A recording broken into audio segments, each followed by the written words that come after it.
በስመ አብ ወወልድ ወመንፈስ ቅዱስ አሐዱ አምላክ አሜን። ውድ የአትሮኖስ ሚዲያ ቤተሰቦቻችን እንደምን አላችሁ? የሰኔ ወር ስንክሳርና ግጻዌን አብራችሁን ተከታተሉ። አትሮኖስ ሚዲያን በዩቲዩብ ቻናል ሰብስክራይብ በማድረግ ምርጥ ቤተሰባችን ይሁኑ። ይህንን ቅዱስ ቃል ዓለም ሁሉ እንዲሰማው ለወዳጅ ዘመዶ ያጋሩልን።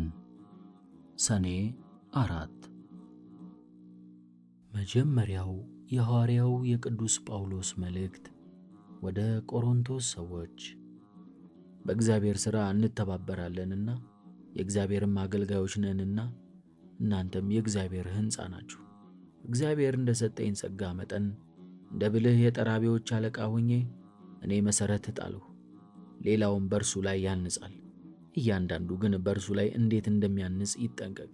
ነገር ግን ከተመሠረተው በቀር ሌላ መሠረት ሊመሠረት የሚችል የለም፣ መሠረቱም ኢየሱስ ክርስቶስ ነው። በዚህ መሠረት ላይ በወርቅና በብር በከበረ ድንጋይና በእንጨት በሳርና በአገዳ የሚያንጽ ቢኖር የእያንዳንዱ ሥራ ይገለጣል። እሳትም በፈተነው ጊዜ ቀኑ ይገልጠዋል፣ የእያንዳንዱንም ሥራ እሳት ይፈትነዋል። ሥራው ጸንቶ የተገኘለት ሰው ዋጋውን የሚቀበል እርሱ ነው። ሥራው የተቃጠለበት ግን ዋጋውን ያጣል፣ እርሱም ከእሳት እንደሚድን ሰው ይድናል። እናንተ የእግዚአብሔር ቤተ መቅደስ እንደመሆናችሁ የእግዚአብሔር መንፈስም በእናንተ ላይ አድሮ እንደሚኖር አታውቁምን? የእግዚአብሔር ቤተ መቅደስ የሚያፈርሰውን ግን እርሱን ደግሞ እግዚአብሔር ያፈርሰዋል፣ የእግዚአብሔር ቤተ መቅደስ ነውና። የእግዚአብሔር ቤተ መቅደስም እናንተ ራሳችሁ ናችሁ። እንግዲያስ የእግዚአብሔርን ቤተ መቅደስ አታርክሱ፣ ራሳችሁን አታስቱ። ከመካከላችሁ በዚህ ዓለም ጥበበኛ እንደሆነ የሚያስብ ሰው ጥበበኛ ይሆን ዘንድ ራሱን አላዋቂ ያድርግ። የዚህ ዓለም ጥበብ በእግዚአብሔር ዘንድ ድንቁርና ነውና፣ መጽሐፍ እንዲህ ብሏልና ጠቢባንን የሚገታቸው ተንኰላቸው ነው። ዳግመኛ የጥበበኞች ሐሳብ ከንቱ እንደሆነ እግዚአብሔር ያውቃል ብሏል። ስለዚህም እንግዲህ አንዱስ እንኳ በሰው አይመካ፣ ሁሉ የእናንተ ነውና። ጳውሎስም ቢሆን አጶሎስም ቢሆን ጴጥሮስም ቢሆን ዓለምም ቢሆን ሕይወትም ቢሆን ሞትም ቢሆን ያለው ቢሆን የሚመጣውም ቢሆን ሁሉ የእናንተ ነው። እናንተ ግን የክርስቶስ ናችሁ፣ ክርስቶስም የእግዚአብሔር ነው። መጀመሪያው የዘብዴዎስ ልጅ የሐዋርያው የቅዱስ ዮሐንስ መልእክት።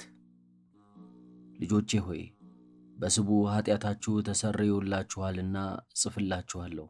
አባቶች ሆይ በመጀመሪያ የነበረውን አውቃችኋልና እጽፍላችኋለሁ። ጎልማሶች ሆይ ክፉን ድል ነስታችሁታልና እጽፍላችኋለሁ። ልጆቼ ሆይ አብን አውቃችሁታልና እጽፍላችኋለሁ። አባቶች ሆይ በመጀመሪያ የነበረውን አውቃችሁታልና እጽፍላችኋለሁ። ጎልማሶች ሆይ ብርቱዎች ናችሁና የእግዚአብሔር ቃልም በእናንተ ዘንድ ጸንቶ ይኖራልና ክፉውንም ድል ነስታችሁታልና እጽፍላችኋለሁ። ዓለሙንና በዓለም ያለውን አትውደዱ። ዓለሙን የሚወድ ግን የአብ ፍቅር በእርሱ የለም። በዓለም ያለው ሁሉ እርሱም የሥጋ ምኞትና የዓይን አምሮት፣ ስለ ገንዘብ መመካት ከዓለም እንጂ ከአብ አይደለም። ዓለሙ ያልፋል፣ ምኞቱም ያልፋል። የእግዚአብሔርን ፍቃድ የሚያደርግ ሰው ግን ለዘላለም ይኖራል። ስለ ሐሳዊ መሲሕ። ልጆቼ ሆይ ይህች ሰዓት መጨረሻዋ ሰዓት ናት። ሐሳዊ መሲሕ እንደሚመጣ እንደሰማችሁ ዛሬም ብዙዎች ሐሰተኞች መሲሖች ተነስተዋል። ስለዚህም ሐሰተኞች መሲሖች ተነስተዋል። ስለዚህም መጨረሻዋ ሰዓት እንደሆነች እናውቃለን። ከእኛ ወገን ያልሆኑ ከእኛ ወጥተዋል። ከእኛ ወገንስ ቢሆኑ ኖሮ አብረውም በኖሩ ነበር። ነገር ግን ሁሉም ከእኛ ወገን እንዳልሆኑ ይገለጡ ዘንድ ተለዩ። እናንተስ ከቅዱሱ ያገኛችሁት ቅብዓት አላችሁ፣ ሁሉንም ታውቃላችሁ። እውነትን የምታውቁ ስለሆናችሁ ውሸትም ሁሉ ከእውነት እንዳልሆነ ስለምታውቁ እንጂ እውነትን እንደማታውቁ አድርጌ አልጽፍላችሁም።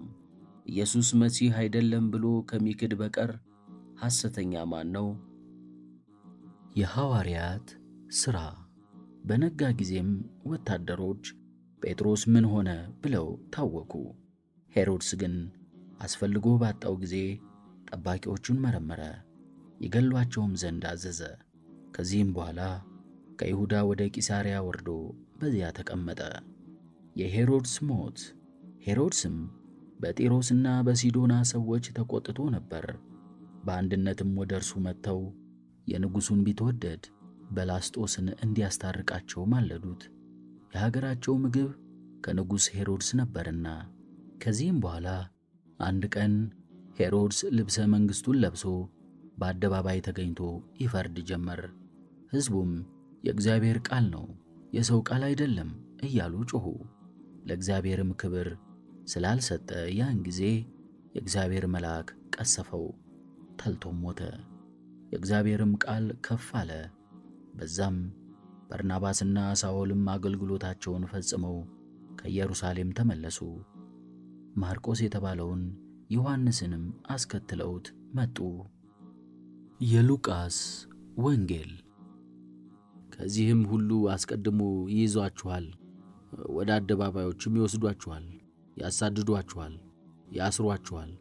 ስለ ስሜም ወደ ነገሥታትና ወደ መሳፍንት ይወስዷችኋል።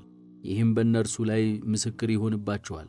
እወቁ፣ የምትናገሩትንም በልባችሁ አታስቡ።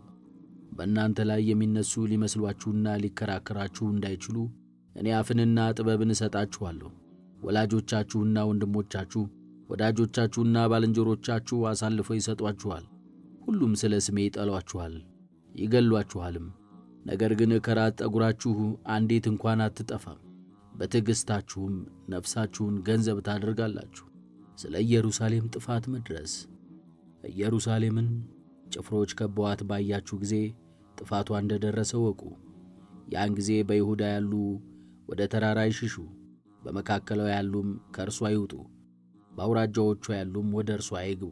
በእርሷ ላይ የተጻፈው ሁሉ ይፈጸም ዘንድ እርሷን የሚበቀሉበት ጊዜዋ ነውና። ነገር ግን በዚያ ወራት ለነጹና ለሚያጠቡ ወዮላቸው። በምድር ላይ ጽኑ መከራ፣ በዚህም ሕዝብ ላይ መቅሰፍት ይሆናልና። በሰይፍ ስለት ይዋደቃሉ፣ በአሕዛብም ሁሉ ይማረካሉ።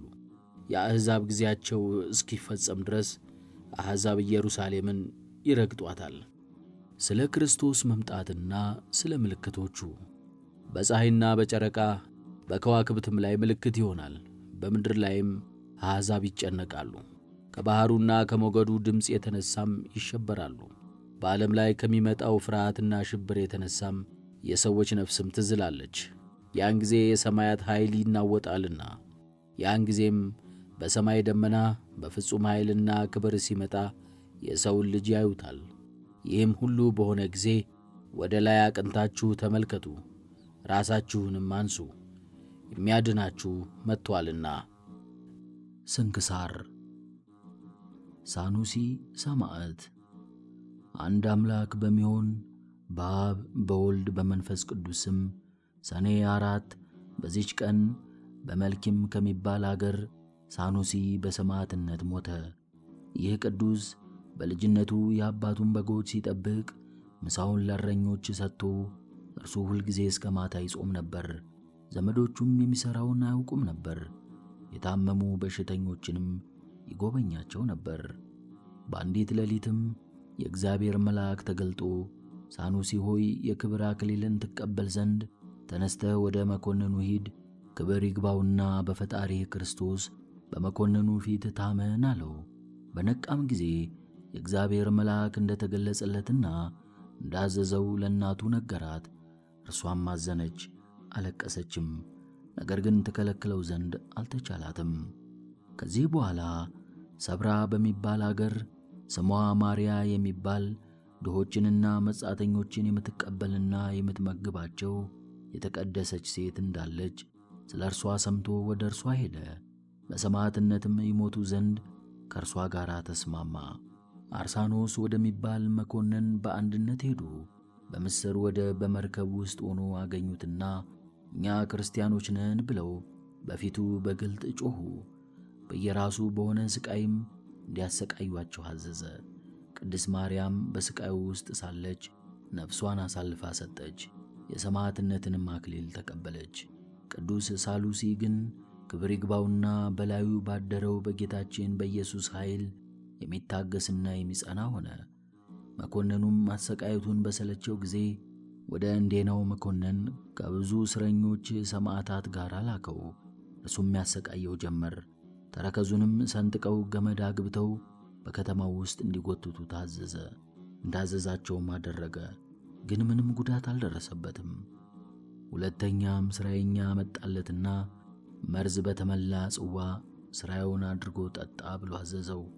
ቅዱሱም በላዩ በመስቀል ምልክት አማትቦ ጠጣው። ምንም ጉዳት ሳይደርስበት ቀረ። ከማሰቃየትም በደከመ ጊዜ ራሱን በሰይፍ እንዲቆርጡ ታዘዘና የከበረች ራሱን ቆረጡት። የድል አክሊልንም ተቀበለ። መሰሪውም አምኖ በሰማዕትነት ሞተ። የሰማዕትነት አክሊልንም ተቀበለ። ለእግዚአብሔር ምስጋና ይሁን። እኛንም በቅዱሳን ሰማዕታት ጸሎት ይማረን፣ በረከታቸውም ትድረሰን ለዘላለሙ አሜን። ቅዱስ ዮሐንስ ዘሐርቅሊ። በዚህችም ዕለት ሐራቅሊ ከሚባል አገር ቅዱስ አባት ዮሐንስ አረፈ።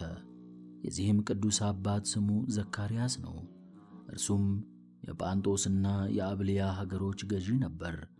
የእናቱም ስም ኤልሳቤጥ ነው። እነርሱም ይህንን የተባረከ ልጅ በተሰጡ ጊዜ ስሙን ዮሐንስ ብለው ጠሩት። እርሱ ከአባቱና ከእናቱ ጀምሮ ከመጥምቀ አምላክ ዮሐንስ ጋር በስም አንድ ሆኗልና በተግሣጽና በፈሪሃ እግዚአብሔር አሳደጉት። የቤተ ክርስቲያን መጻሕፍትን፣ ሂሳቦችንና ጥበቦችን ሁሉ አስተማሩት። እናቱም በዘመኗ ሁሉ ከእግዚአብሔር መንገድ እንዳይወጣ ታማጽነው ነበር። አባቱም እንዲሁ ይመክረውና ያስተምረው ነበር። ከዚያም አባቱ ከሞተ በኋላ የ20 ዓመት ልጅ ሲሆን መስፍን ሆነ። የጳንጦስና የሐራቅሊ ሌሎችም አገሮች ሁሉ ተገዙለት። እንዲሁም እያለ የመልአክ አምሳል ሰይጣን ታየው። እንዲህም አለው፣ አንተ ትነግሥ ዘንድ ወደ አንጾኪያ ሄደህ የንጉሥን ማርያሱን ልጅ አግባ ብሎ ጌታ አዞሃል አለው። ቅዱሱም በውኑ ይህ መልአክ ነው? ግን ከአፉ የእግዚአብሔር ስም ከሰማው አንጾኪያ ይሄዳለሁ አለ። ከዚህም በኋላ ወደ አንጾኪያ ከተማ ሄደ። ንጉሥ ዲዮቅልጣኖስንም ተገናኘው። ንጉሡም ባየው ጊዜ አከበረው፣ እጅግም ወደደው። በማግስቱም በምሳ ላይ ከእርሱ ጋር እያለ ከሃዲ ዲዮቅልጣኖስ አጵሎንን ያመጧት ዘንድ አዘዘ። ያንንም ጣዖት ባመጡት ጊዜ ቅዱስ ዮሐንስ አይቶ አቃለለው። ስለዚህም ሥራ ንጉሡን ረገመው፣ ሰደበውም። ንጉሥ ዲዮቅልጣኖስም ቅዱስ ዮሐንስ ያደረገውን ባየ ጊዜ እጅግ ተቆጥቶ በእስር ቤት አሰረው። በእስር ቤትም ሳለ ክብር ይግባውና ጌታችን በብርሃን ሰረገላ ላይ ሆኖ ታየው። ከእርሱ ጋራም መላእክት አሉ። ይዞም ሳመው፣ ብዙዎች ቃል ኪዳኖችንም ሰጠው። በማግስቱም ንጉሡ ልኮ ከእስር ቤት አወጣው። ወደ እርሱም አቀረበውና ለአጵሎንና ለአርዳሜስ ስገድ አለው። ቅዱሱም የሰው ልጅ ለሠራው እንዴት እሰግዳለሁ አለው። ንጉሡ ግን ከእርሱ ጋር መታረቅ ሽቶ ብዙ የሽንገላ ነገርን ተናገረው። ከዚህም በኋላ ግብርን ያስገብር ዘንድ ከሹመት ጋር ወደ ግብፅ አገር ላከው። ወደ ግብፅ ገዢ ወደ ስርያቆስም ስለ እርሱ እንዲህ ሲል ጽፎ ላከ። እነሆ ለዮሐንስ ዘሐራቅሊ ግብር በማስገበር የአማልክትንም ቤቶች አፍርሶ አዲስ እንዲያሠራ ከግብፅና ከኢየሩሳሌም እስከ ኢትዮጵያ ድረስ ሥልጣን ሰጥቼዋለሁ። ቅዱሱም ይህንን ምክንያት ይዞ የጣዖታትን ቤቶች አፍርሶ ተዋቸው። በዚያም ወራት መኮንኑ ስርያቆስ የሰማዕትነትን ራስ መቁረጥን ሊያዝ በፍርድ አደባባይ ተቀመጠ። በዚያን ጊዜ ከሲኢዲ ዲዮስቆሮስ፣ ቢፋሞን፣ አህራጋኖስ፣ ኪሮስ፣ ዮልዮስ፣ አለእስክንድሮስ፣ ዮሴፍ፣ ይስሐቅና እስጢፋኖስ የሚሏቸው ሰዎች መጥተው እዚህ ሁሉም እኛ ክርስቲያኖች ነን እያሉ በግልጥ ጮኹ። ያን ጊዜ መኮንኑ ይዞ ያለ ርኅራኄ ያሰቃያቸው ጀመር። ቅዱስ ዮሐንስም ይህንን ባየ ጊዜ የሹመቱን ሥራ ትቶ እኔ ክርስቲያን ነኝ ብሎ በግልጽ ጮኸ። መኮንኑም ተቆጥቶ በእግር ብረት እንዲያስሩትና ወደ እንድና አገር ወደ መኮንኑ አርያኖስ እንዲወስዱ ታዘዘ። እርሱም ስለሆነ ሁሉ መረመረው። ከቃሉ መልስም የተነሣ ተቆጣ። በባላ እንጨት ላይ ሰቅለው በመንኮራኩር አጣብቀው እንዲጨምቁት፣ ከዚያም ከባላው አውርደው ሥጋው እስኪቀልጥ ሆዱ ላይና ራሱ ላይ በቀጭን እንዲደበድቡት አዘዘ። ምድሪቱም በደሙ ተመላች። ከዚያም ወደ እስር ቤት አስገቡት። ከጥቂት ቀኖች በኋላም በማረጃ ቢላዋ ቆዳውን ገፈው ቁስሉን በማቅ ያሹት ዘንድ ዳግመኛም አመድ ጎዝጉዘው በላዩ የእሳት ፍም ከጎኑ በታች አድርገው በላዩ እንዲያስተኙት አዘዘ። እንዲህም አደረጉበት። ሁለተኛም በእሳት የጋሉ የብረት ችንካሮችን አምጥተው በፊቱ ላይ በጆሮዎቹም ላይ እንዲያኖሯቸው አዘዘ። እንዲህም አድርገው ከወህኒ ቤት ጨመሩት። በዚያችም ሌሊት የእግዚአብሔር መልአክ ተገልጾለት ሰላምታ ሰጥቶ አጸናው። በማግስቱም ከወህኒ ቤት አውጥተው በጋሉ ብረት ዘንጎች ደበደቡት። ከዚህም በኋላ ግንባሩን ወደ ምድር ደፍተው አንጀቱንና እግሮቹን ከፈረስ ጭራ ጋር በገመድ አሰሩት። ከዚህ በኋላም ባለሰይፍ መጥቶ እግሮቹንና እጆቹን ራሱንም ቆረጠ። እንዲህም የምስክርነቱን ተጋድሎ ፈጽሞ የድል አክሊልን ተቀበለ። ለእግዚአብሔር ምስጋና ይሁን። እኛንም በዚህ መስተጋድል ጸሎት ይማረን፣ በረከቱም ከእኛ ጋር ትኑር ለዘላለሙ አሜን። ቅዱስ አርቃዲዮስና ባልንጀሮቹ። በዚህችም ቀን የአርቃዲዮስ የእህቱ የዲሞናስያ የግብፃውያኑ የአሞኒና የሚናስ የንጉሥ ዲዮቅልጣኖስ ጭፍሮችም የገድላቸው ፍጻሜ ሆነ። እኒህን ቅዱሳን በእሳት ምድጃ ውስጥ ከአባ ብሶይ ጋር በጨመሯቸው ጊዜ የመላእክት አለቃ ገብርኤል መጥቶ ከነበልባሉ መካከል አወጣቸው። ወደ ንጉሡም ደርሰው ረገሙት፣ እንዲህም አሉት፦ የምስክርነት ሞት ፍጻሜያችንን የማትጽፍ ከዕለት ወደ ዕለት ለምን ትከፋለህ? ንጉሡም ሰምቶ ተቈጣ። ራሶቻቸውን በሰይፍ እንዲቈርጡና ሥጋቸውን በእሳት እንዲያቃጥሉ ታዘዘ። እንደዚህም የምስክርነታቸውን ተጋድሎ ፈጽመው የክብር አክሊልን ተቀበሉ። ለእግዚአብሔር ምስጋና ይግባው። እኛንም በቅዱሳን ሰማዕታት ጸሎት ይማረን፣ በረከታቸውም ትድረሰን ለዘላለሙ አሜን። ቅድስት ሶፊያ ተጋዳሊት ወሰማዕት። በዚህችም ዕለት በከሃዲው ዲዮቅልጥያኖስ ዘመን ተጋዳይ የሆነች ቅድስት ሶፊያ አንገቷን በመቁረጥ በሰማዕትነት አረፈች። የዚህች ቅድስት ወላጆቿ ክርስቲያን ነበሩ። በወለዷት ጊዜም በመልካም አስተዳደግ እግዚአብሔርን በመፍራት የቤተ ክርስቲያንንም መጻሕፍት የአባቶቻችን ሐዋርያትንም ሕግና ሥርዓት ሁሉ እያስተማሩ አሳደጓት። ከዚህም በኋላም ባደገች ጊዜ ወላጆቿ ለአንድ መስፍን ልጅ ሊያገቧት ፈለጉ። ቅድስቲቱም ይህንን በመንፈስ ቅዱስ አውቃ ከተቀመጠችበት ተነስታ ፊቷን ወደ ምሥራቅ መልሳ 100 ስግደትን ሰገደች። ቆማም ረዥም ጸሎትን ጸለየች። በጸሎቷም ውስጥ እንዲህ አለች፦ የክብር ባለቤት የሕያው እግዚአብሔር ልጅ ጌታዬ ኢየሱስ ክርስቶስ ሆይ ወደ አንተ የምደርስባት የከበረችና የቀናች መንገድህን ለእኔ ለባሪያህ ለሶፊያ ምራኝ። ወደ ጥፋት በሚወስደው በጠማማ መንገድ እንድንከራተት አትተወኝ። የሚጠፋውንም ዓለም ያስብ ዘንድ ልቤን አትተው። ወላጆቼ በሚመክሩብኝም በረከሰ በሥጋ ፍትወት ውስጥ የኀጢአት ባሪያ እንደሆን አቤቱ አትተወኝ። የከበደ የዓለማዊ ፍላጎት ሸክምን ተሸካሚ አታድርገኝ። ቀላልና ልዝብ የሆነ ቀንበርህን ይሸከም ዘንድ ትከሻዬን ዘንበል አድርገው እንጂ። ጸሎቷንም ከፈጸመች በኋላ በአልጋዋ ላይ ተቀመጠች። ጥቂትም ቆይታ እንዲህ የሚል ሐሳብ መጣባት፦ ተነስቼ በስውር ልውጣ፣ ወደ ሩቅም ሄጄ ከበረሃ ውስጥ ገብቼ ለልዑል አምላክ ላገልግል። ከዚህም በኋላ ወላጆቿ የሰጧትን የምታገለግላትን ብላቴናዋን ጠራች። ወይን አምጥታ እንድታጠጣትም አዘዘቻት። ባመጣችላትም ጊዜ እርሷ ጥቂት ቀምሳ ያመጣችውን ወይን እስከሚያልቅ ትጠጣ ዘንድ ብላቴናዋን አዘዘቻት። ከስካርም የተነሳ ልቧ በተሰለበ ጊዜ ልብስሽን አምጪ፣ የኔንም ልብስ ውሰጂ አለቻትና ሰጠቻት። የወይኑ ስካር አእምሮዋን ነስቷታልና ተኛ አለቻት። በላዩም እንቅልፍ በከበዳት ጊዜ ማንም ሳያት ቅድስት ሶፊያ በስውር ወጣች። ከወላጆቿ ማደሪያ የራቀ ነበርና። ርቃ በሄደችም ጊዜ በተራራና በዋሻዎች ውስጥ ሊሰወሩ ፈልገው በሃይማኖት ምክንያት ከከሃዲው ዲዮቅልጥያኖስ ፊት የሚሸሹ ሰዎችን አገኘች። እናንተ ከወዴት ናችሁ ብላ ጠየቀቻቸው። የእያንዳንዳቸውን አገራቸውን ነገሯት። ደግማ ወዴት ትሄዳላችሁ አለቻቸው። እነርሱም ስለ ሃይማኖት ከዲዮቅልጥያኖስ የሆነውን ሁሉ ነገሯት። ይህች መንገድ ወደ ዲዮቅልጥያኖስ ታደርሰኛለችን? አለቻቸው። አዎ ታደርስሻለች አሏት። ከዚያም ጥቂት ተጉዛ ቁማ ረዥም ጸሎትን ጸለየች። ወደ ዲዮቅልጥያኖስም ደርሳ ክብር ይግባውና ክርስቶስን የምታመልክ ክርስቲያን እንደሆነች በፊቱ ታመነች። ዲዮቅልጥያኖስም የክብር ባለቤት የሆነ የክርስቶስን ስም በሰማ ጊዜ ቁጣን ተሞላ። ወደ እርሱም እንዲያቀርቧት አዘዘ። በቀረበችም ጊዜ ለአጵሎን ስገጂ አላት። የሰው ልጅ ለሠራው ለረከሱ የአጋንንት ማደሪያ ለሆነው እንዴት እሰግዳለሁ አለችው። ይህንንም ከእርሷ በሰማ ጊዜ እጅግ ተቆጣ። ከብረት በተሠራ ጅራፍም እንዲገርፏት አዘዘ። ሁለተኛም በአንገቷ ከባድ ደንጊያ አስረው ሥጋዋ ተቆራርጦ እስከሚወድቅ ድረስ በከተማው ጥጋጥግ እንዲጎትቷት አዘዘ። ይህንንም አድርገው ወደ ወህኒ ቤት አስገቧት። በማግስቱም ያመጧት ዘንድ አዘዘ። በመጣችም ጊዜ በክፉ አሟሟት እንዳትሞቺ ለአጵሎን ሰዊ አላት። እርሷም ክፉ ሞትስ ለአንተ ነው፣ የእኔስ ከአንተ የሚገኘው ሞት በፈጣሪ ዘንድ ሕይወት ነው አለችው። እርሱም ከገደልኩሽ በኋላ ድነሽ ትነሻለሽን? አላት።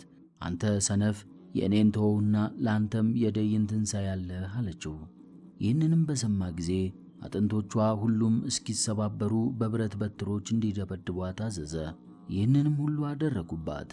ዳግመኛም በብረት አልጋ ላይ አስተኝተው ከበታቿ እሳትን እንዲያነዱ አዘዘ።